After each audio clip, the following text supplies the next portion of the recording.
না না না যেভাবে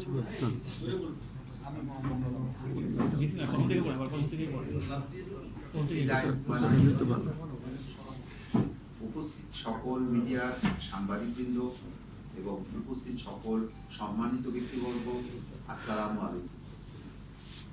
আমি মোহাম্মদ গোলাম ফারুক, রাজ্জাক গ্রুপের দীর্ঘদিন যাবৎ হেড অফ মার্কেটিং হিসেবে কর্মরত আছি।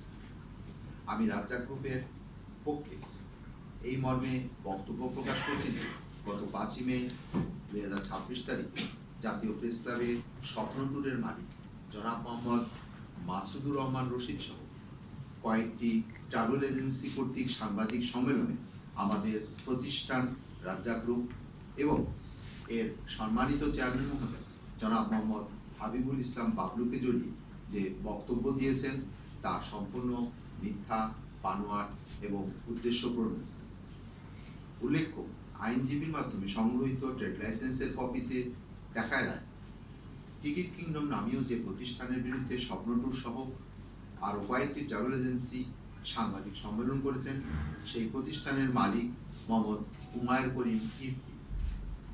আমরা দৃঢ়তার সাথে বলতে চাই, প্রতিষ্ঠার লগ্ন থেকে অদ্যাবধি রাজ্জাক গ্রুপ এর অঙ্গ প্রতিষ্ঠান রাজ্জাক গ্রুপের চেয়ারম্যান জনাব হাবিবুল ইসলাম বাবলুর সাথে টিকিট কিংডমের কোনো প্রকার বিন্দুমাত্র ব্যবসায়িক বা অন্য কোনো প্রকার আর্থিক সম্পর্ক নাই।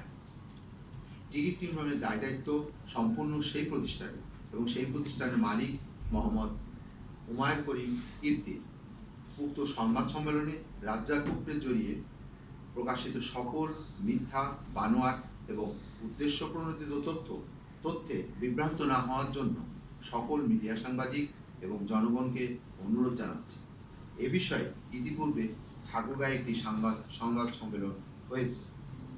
রাজ্জাক গ্রুপের সম্মানিত চেয়ারম্যান জনাব মোহাম্মদ হাবিবুল ইসলাম বাবলু সাহেবের সাথে এই চক্রান্তকারী মামলাবাজদের কোনো প্রকার আর্থিক লেনদেন না থাকা সত্ত্বেও আমাদের প্রতিষ্ঠানের সুনাম ক্ষুণ্ণ, মানহানি, ব্যবসায়িক ও আর্থিকভাবে ক্ষতিগ্রস্ত করার জন্যই এ ধরনের প্রোপাগান্ডা ও মিথ্যাচার ধারাবাহিকভাবে করে আসছে।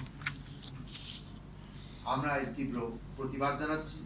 স্বপ্ন ট্যুরের মালিক কর্তৃক এহেন মিথ্যা, বানোয়ার, উদ্দেশ্যপ্রণোদিত তথ্যের আমরা প্রতিষ্ঠানের সুনাম এবং মানহানির কারণে ইতিমধ্যে মানহানির মামলা প্রক্রিয়াধীন রয়েছে। সার্বিক বিষয়টি সকলের জ্ঞাতার্থে প্রকাশ করা হলো। সকলকে সময় দেওয়ার জন্য আন্তরিকভাবে ধন্যবাদ। আসসালামু আলাইকুম।